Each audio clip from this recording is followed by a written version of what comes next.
Hello, this is Bob with Bob CNC, and in this video, I'm going to walk you through how to install firmware on a Bob CNC controller. So the first thing that we need to do is go ahead and plug in our CNC and figure out what COM port we're on.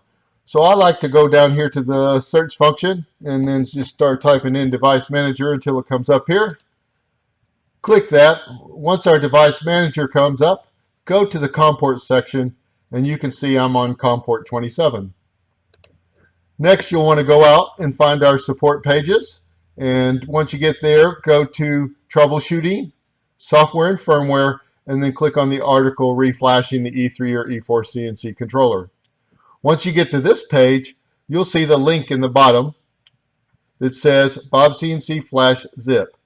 Go ahead and click there, and it will start downloading the file. Once the file is downloaded, you can go ahead and open it, and you'll probably get this warning that says that Windows protected your PC. You want to click More Info and Run Anyway. Once this program starts, it's going to give you a choice of where you want to install this. I'm going to go ahead and put it on the desktop. Hit Install. It's pretty quick. It should install. Well, that's it for getting it installed. So now let's go ahead and install the firmware. Go ahead and click on the folder. It's named Bob CNC Flash.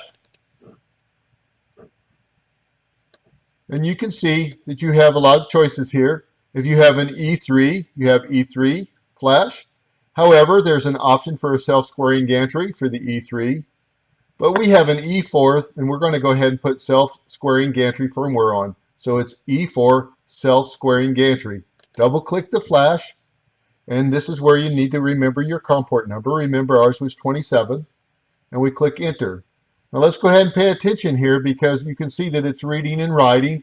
And now it's going to wait for 10 seconds, and then it'll read and write again. What's actually happening here is you're running two programs. The first one clears all the EEPROM to get rid of all of the settings and erases the controller. And the second one that takes a little bit longer is actually putting the firmware back on.